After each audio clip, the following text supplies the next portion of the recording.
আসসালামু আলাইকুম। বাংলাদেশ বেতার রাজশাহী স্থানীয় সংবাদ পড়ছি মোয়াজ্জেম হোসেন। পবিত্র ঈদুল আজহা উপলক্ষে কুরবানির পশুর চামড়া সংরক্ষণ ও কুরবানির বর্জ্য দ্রুত অপসারণ বিষয়ে রাজশাহী মহানগরীর মসজিদের ইমামদের সঙ্গে মতবিনিময় সভা করেছে রাজশাহী সিটি কর্পোরেশন। গতকাল নগর ভবনের এনএক্স হলরুমে আয়োজিত সভায় প্রধান অতিথি ছিলেন রাসিক প্রশাসক মোহাম্মদ মাহফুজুর রহমান রিটন। তিনি বলেন, ঈদের পরদিনই পরিচ্ছন্ন নগরী উপহার দিতে রাসিক সার্বিক প্রস্তুতি নিয়েছে। জনসচেতনতা তৈরিতে ইমামদের সহযোগিতা গুরুত্বপূর্ণ। তিনি আরও জানান, প্রথমবারের মতো নাগরিকদের জন্য কোরবানির মাংস সংরক্ষণে পরিবেশ বান্ধব ব্যাগ এবং বর্জ্য অপসারণে ব্লিচিং পাউডার বিতরণ করা হবে। রাসিকের প্রধান নির্বাহী কর্মকর্তা মোহাম্মদ রেজাউল করিমের সভাপতিত্বে সভায় উপস্থিত ছিলেন মহানগরীর বিভিন্ন মসজিদের ইমামগণ। রাজশাহীর বোয়ালিয়া থানা ভূমি অফিস প্রাঙ্গণে আয়োজিত ৩ দিনব্যাপী ভূমি সেবা মেলায় ৯টি বুথের মাধ্যমে তাৎক্ষণিক সেবা পেয়ে সন্তোষ প্রকাশ করেছেন নাগরিকরা। জেলা প্রশাসনের উদ্যোগে আয়োজিত এ মেলায় ১,০০০-এর বেশি মানুষ ভূমি সংক্রান্ত বিভিন্ন সেবা গ্রহণ করেন। মেলায় ইমনা নামজারি আবেদন, অনলাইনে খাজনা পরিশোধ, খতিয়ান ও ডিসিআর সংগ্রহ, মৌজা ম্যাপ প্রাপ্তি সহ বিভিন্ন সেবা প্রদান করা হয়। বিশেষ করে ই নামজারি ও খাজনা পরিশোধ বুথে ছিল সবচেয়ে বেশি ভিড়। অনেকেই তাৎক্ষণিকভাবে আবেদন ও কর পরিশোধ সম্পন্ন করতে সক্ষম হন। সমাপনী অনুষ্ঠানে প্রধান অতিথি ছিলেন বিভাগীয় কমিশনার ড আ.ন.ম বজলুর রশিদ। তিনি বলেন, প্রযুক্তি নির্ভর ভূমি ব্যবস্থাপনার মাধ্যমে জনগণের দোরগোড়ায় দ্রুত সেবা পৌঁছে দেওয়া হচ্ছে। বগুড়া শহরের প্রাণকেন্দ্র সাতমাথা সহ পুরো নগরীকে যানজট মুক্ত ও পরিচ্ছন্ন নগরী হিসেবে গড়ে তোলার নির্দেশনা দিয়েছেন প্রধানমন্ত্রী তারেক রহমান। এ লক্ষ্যে প্রয়োজনীয় পদক্ষেপ নিতে ট্রাফিক বিভাগকে নির্দেশনা দেওয়া হয়েছে বলে জানিয়েছেন নবগঠিত বগুড়া সিটি কর্পোরেশনের প্রশাসক এম.আর. ইসলাম স্বাধীন।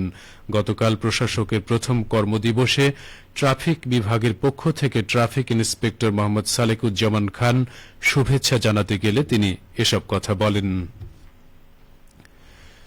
বগুড়ার রাজাপুর সাবগ্রাম ইউনিয়ন ভূমি অফিসের নতুন ভবন নির্মাণ কাজের ভিত্তিপ্রস্তর স্থাপন করা হয়েছে। গতকাল শহরের চেলোপাড়া এলাকায় প্রধান অতিথি হিসেবে ভবন নির্মাণ কাজের উদ্বোধন করেন বগুড়া সদর আসনের সংসদ সদস্য ও জেলা বিএনপির সভাপতি রেজাউল করিম বাদশা। উদ্বোধনী অনুষ্ঠানে তিনি বলেন, ভূমি সেবা নিতে গিয়ে সাধারণ মানুষকে নানা ভোগান্তি ও অভিযোগের মুখোমুখি হতে হয়, যা কোনোভাবেই কাম্য নয়। এ সময় তিনি আরও বলেন, বিগত সরকারের সময়ে অধিকাংশ সরকারি দপ্তর দুর্নীতির আখড়ায় পরিণত হয়েছিল, বিশেষ করে ভূমি মন্ত্রণালয়। প্রধানমন্ত্রী তারেক রহমানের নেতৃত্বে বর্তমান সরকার স্বচ্ছ ও জবাবদিহিমূলক সেবা নিশ্চিত করতে কাজ করছে। পাবনার আটঘরিয়া উপজেলা স্বাস্থ্য কমপ্লেক্সে পরীক্ষামূলক ট্রমা সেন্টারের উদ্বোধন করা হয়েছে। গতকাল এই ট্রমা সেন্টারের উদ্বোধন করেন পাবনা ৪ আসনের সংসদ সদস্য অধ্যাপক আবু তালেব মণ্ডল। এ সময় তিনি বলেন, দুর্ঘটনায় আহত রোগীদের দ্রুত ও মানসম্মত চিকিৎসা নিশ্চিত করতে ট্রমা সেন্টারের বিকল্প নেই। এই পরীক্ষামূলক ট্রমা সেন্টার চিকিৎসকদের দক্ষতা বাড়াবে এবং রোগীদের উন্নত সেবা পেতে সহায়তা করবে। অনুষ্ঠান শেষে অতিথিরা ট্রমা সেন্টারের বিভিন্ন দিক পরিদর্শন করেন এবং এর কার্যক্রমের সফলতা কামনা করেন। নাটোরের বনপাড়ায় নবনির্মিত সুইমিং পুলের কার্যক্রম শুরু হয়েছে। গতকাল রাতে পৌরসভার কালিকাপুর এলাকায় এই সুইমিং পুলের আনুষ্ঠানিক উদ্বোধন করেন বড়াইগ্রাম উপজেলা নির্বাহী অফিসার লাইলা জান্নাতুল ফেরদৌস। এই সময় উপজেলা নির্বাহী অফিসার বলেন, সুইমিং পুল শিশুদের সাঁতার শিখতে সাহায্য করবে, পাশাপাশি সাঁতারে নিয়োজিত হওয়ার মাধ্যমে বয়স্ক ব্যক্তিদের শারীরিক ও মানসিক উৎকর্ষতা সাধিত হবে।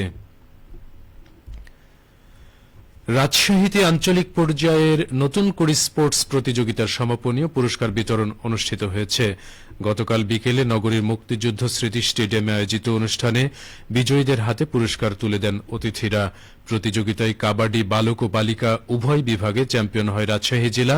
এছাড়া ক্রিকেট বালক ও বালিকা বিভাগে চ্যাম্পিয়ন হয় বগুড়া জেলা এবং ফুটবল বালক বিভাগে নওগাঁ ও ফুটবল বালিকা বিভাগে বগুড়া জেলা চ্যাম্পিয়ন হওয়ার গৌরব অর্জন করে।